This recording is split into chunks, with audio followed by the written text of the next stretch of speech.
Did we get the mad assassin yet, or is he still lurking out there? I think they fixed his bulb. They tried. They fixed his bulb. Sure did. You had an interesting theory that, oh gosh, I'm not sure what this is. You said that there are various theories about the way performers win over audiences, and I was fascinated with that. Oh, well, you know, it depends on,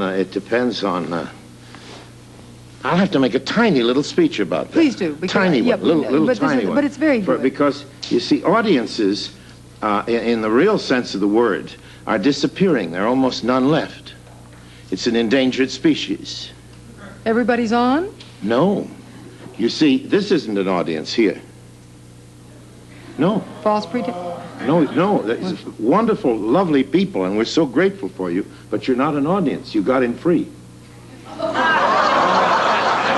And not only did you get in free, but you know, as does every studio audience, that you are not here to do anything except be a member of the cast and to help us look good. Oh, keep that in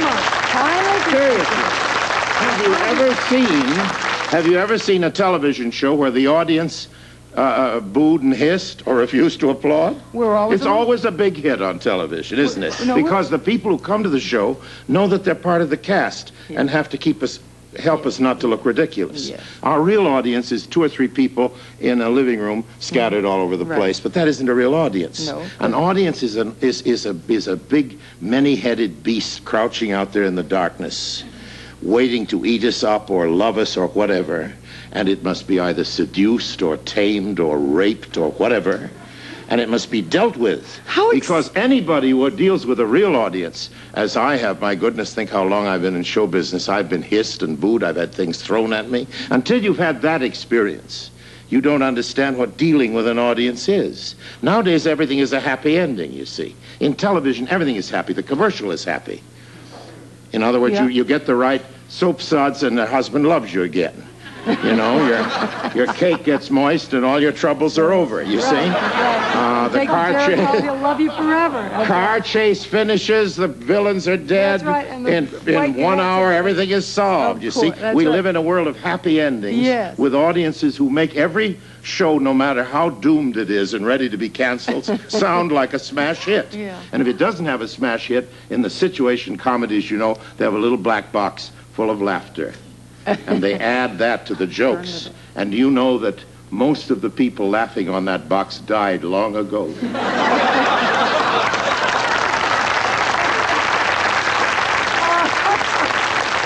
Now think when you see your next sitcom and you hear those merry peals of laughter echoing out of the graveyard.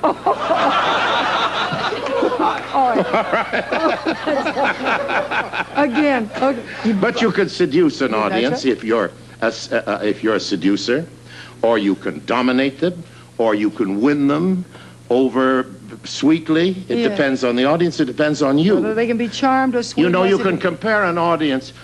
Caruso was the greatest tenor of this century, I suppose, told my mother, you know, I always remember when I sing that the audience is entirely composed of tenors. And what he meant by that, he says, then I make the high notes seem a little difficult. It's really easy. But I make it seem a little difficult because I remember they're all tenors out there, and they want to accomplish something. Well, now, that's one kind of way to get an audience. The other is to totally dominate them, totally win them, totally seduce them, excite them. All of those things. You can compare an audience to a bride on a wedding night, because it's the yin and yang, the male and female principle. You can compare it to a cage of beasts. Whatever it is, it's a living creature, but it's also almost as extinct as the dodo. Yeah. I'm sorry. I want to ask you something.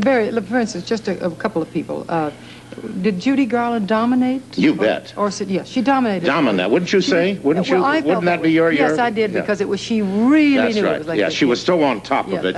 You couldn't argue with her. And nobody could say I don't like that. No. You had to lay down your arms and say I give up. I love it, and she made it look a little difficult, and so you appreciated everything. And she brought a little old heartbrick, and all that stuff came into it. How do you? Johnny Carson, for instance, his appeal is so universal, and he's adored. Now, that is an entirely different kind of thing. Does he seduce an audience, or does he... Johnny Carson is one of the most skillful performers Yes, in the world. I think so. Yes. Has a way of seeming at the same time to be the smartest fellow in show business and the boy next door. Neat trick. And he never ceases to be both, so that nobody can resent him for being too smart, and yet everybody has to admire him for being that smart. He seems a little surprised by everything. A little naive. A little bit, you know, and of course, how can he be? Yeah. But how skillful that is. That's beautiful. I think it's really, truly Johnny. Yes, I think it's truly Johnny. I don't think it's a mask, no. Now, but he knows how to use what he is. What about Frank Sinatra, who's been called the ultimate performer by Well, audience? Frank, I think we have to call an emperor. Because there are kings, there are princes, there are dukes. When Frank gets on the stage, you are in an empire, and he is the center of it, no doubt. You know. So he, yes. He dominates an audience. Yes. He plants a flag. There's no arguing with that. He's got the natives well under control. Yeah. Interesting. Coming up, the stunning motion picture star Jacqueline Bisset, and from the Buddy Holly story, Gary Busey.